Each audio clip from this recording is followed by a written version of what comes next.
GMA Network naglabas na ng opisyal na pahayag tungkol sa naging komento ni Arnold Clavio sa Philippine Azkals. Martes nitong nakarang linggo, unang pumutok ang nasabing usapin nang mapag-usapan sa morning show ni Igan na unang hirit ang kontrobersyal na sexual harassment complaint ni Philippine Sports Committee President Christy Ramos laban sa ilang mga miyembro ng Azkals. Nasundan nito ng palitan ng opinyon sa pagitan ng mga host ng nasabing programa.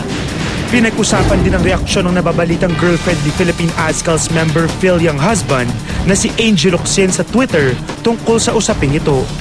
Siyempre naawa lang ako din sa tao na papakahirap na dun sa ibang bansa, di ba?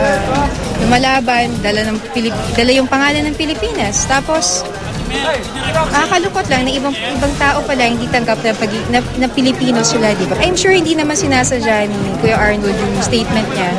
Siguro nadala lang o ano, parang wala siyang masamang intensyon.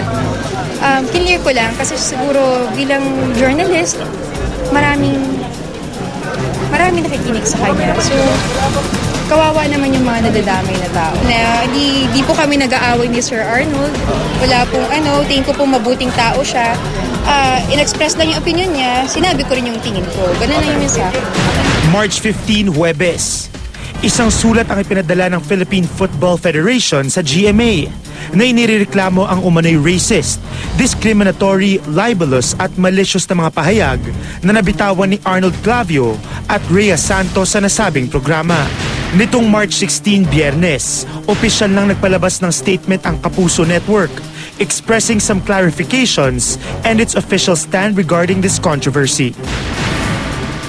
Nais po linawin ng GMA Network na ang mga inireklamong pahayag ay hindi bahagi ng aming news reporting, kung saan tanging mga statement of facts ang ibinabalita at kung saan walang puwang ang pagbibigay ng opinion ng mga host. Ang mga inireklamong pahayag ay unscripted discussion ng unang hirit hosts sa commentary segment ng programa, kung saan sila ay nagpapalitan ng opinyon at nagbibigay ng kani-kanilang pananaw tungkol sa naturang issue. Nalulungkot po ang GMA Network na iba ang naging intindi ng Philippine Football Federation sa mga sinabi ni Arnold. Ang pinapatungkulan ni Arnold ay hindi kung Filipino citizen o kung may lahing Pilipino ang mga Azkals, kundi kung naisa puso at naisa isip ba nila ang kulturang Pinoy. Ang issue na tinalakay sa unang hirit ay sexual harassment, isang mahalagang issue kung saan matindi ang paninindigan ng mga hosts. Meron pong karapatan sina Arnold, Rhea at iba pang host na ihayag ang kanilang opinyon.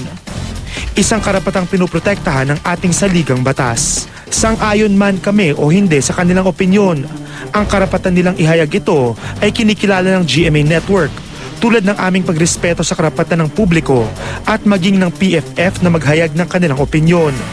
Basta ang nasabing opinyon ay hindi labag sa batas. Sa liham ng Philippine Football Federation, sinabi nilang racist, discriminatory, libelous at malicious ang mga pahayag ni Arnold Clavio at Rhea Santos. Pero ang GMA Network po, walang nakitang racist, walang discriminatory, walang libelous at walang malicious sa mga komentaryo ni Arnold at Rhea. End quote.